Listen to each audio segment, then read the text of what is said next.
Book 6, Canto 1, The Word of Fate.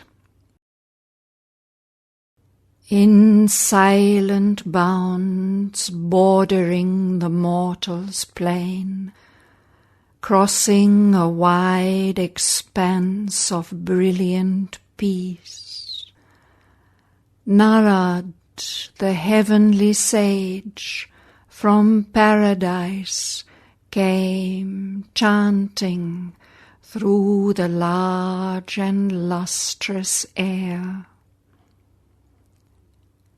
Attracted by the golden summer earth that lay beneath him like a glowing bowl tilted upon a table of the gods, turning as if moved round by an unseen hand to catch the warmth and blaze of a small sun, he passed from the immortals' happy paths to a world of toil and quest and grief and hope, to these rooms of the seesaw game of death with life.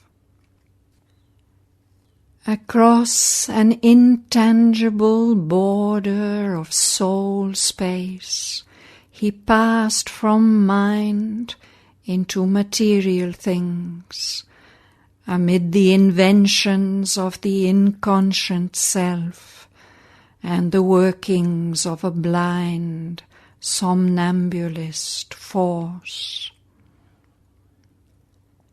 Below him circling burned the myriad suns. He bore the ripples of the etheric sea. A primal air brought the first joy of touch. A secret spirit drew its mighty breath, contracting and expanding this huge world in its formidable circuit through the void. The secret might of the creative fire displayed its triple power to build and form. Its infinitesimal wave sparks weaving dance, its nebulous units grounding shape and mass, magic foundation and pattern of a world. Its radiance bursting into the light of stars. He felt a sap of life, a sap of death. Into solid matter's dense communion plunging, and its obscure oneness of forms, he shared with a dumb spirit identity. He beheld the cosmic being at his task. His eyes measured the spaces, gauged the depths. His inner gaze, the movements of the soul. He saw the eternal labor of the gods, and looked upon the life of beasts and men. A change now fell upon the singer's mood. A rapture and a pathos moved his voice. He sang no more of light that never wanes, and oneness, and pure everlasting bliss. He sang no more the deathless heart of love. His chant was a hymn of ignorance and fate. He sang the name of Vishnu and the birth and joy and passion of the mystic world, and how the stars were made and life began, and the mute regions stirred with the throb of a soul. He sang the inconscient and its secret self, its power omnipotent, knowing not what it does, all shaping without will or thought or sense, its blind, unerring, occult mystery. And darkness yearning towards the eternal light, and love that broods within the dim abyss, and waits the answer of the human heart, and death that climbs to immortality. He sang of the truth that cries from night's blind deeps, and the mother wisdom hid in nature's breast, and the idea that through her dumbness works, and the miracle of her transforming hands, of life that slumbers in the stone and sun, and mind subliminal in mindless life, and the consciousness that wakes in beasts and men.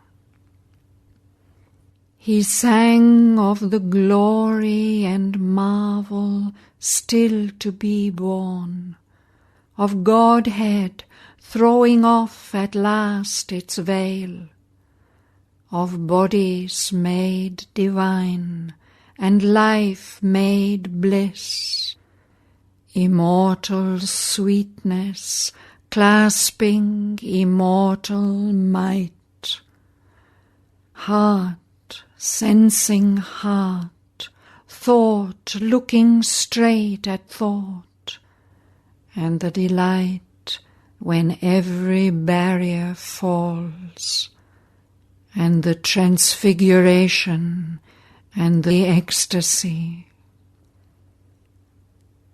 And as he sang, the demons wept with joy, foreseeing the end of their long dreadful task, and the defeat for which they hoped in vain, and glad release from their self-chosen doom, and return into the one from whom they came.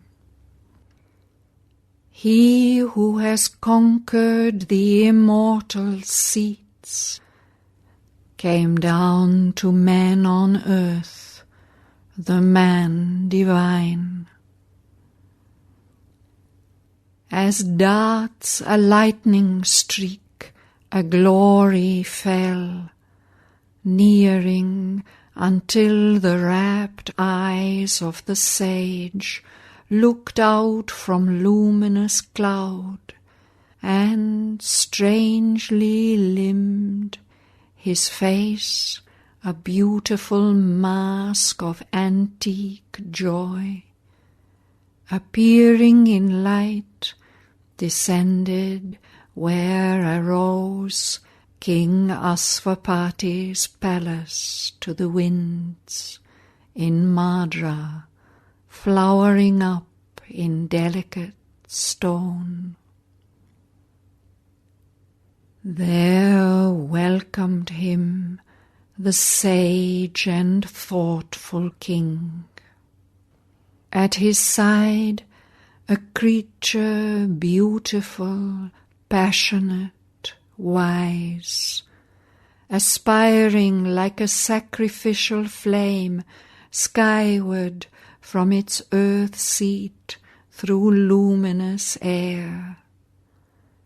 Queen-browed, the human mother of Savitri. There, for an hour untouched by the earth's siege, they ceased from common life and care, and sat inclining to the high and rhythmic voice, while in his measured chant the heavenly seer spoke of the toils of men, and what the gods strive for on earth, and joy that throbs behind the marvel and the mystery of pain. He sang to them of the lotus heart of love, with all its 1,000 luminous buds of truth, which quivering sleeps veiled by apparent things. It trembles at each touch, it strives to wake, and one day it shall hear a blissful voice, and in the garden of the spouse shall bloom, when she is seized by her discovered Lord. A mighty shuddering coil of ecstasy crept through the deep heart of the universe. Out of her matter's stupor, her mind's dreams, she woke, she looked upon God's unveiled face.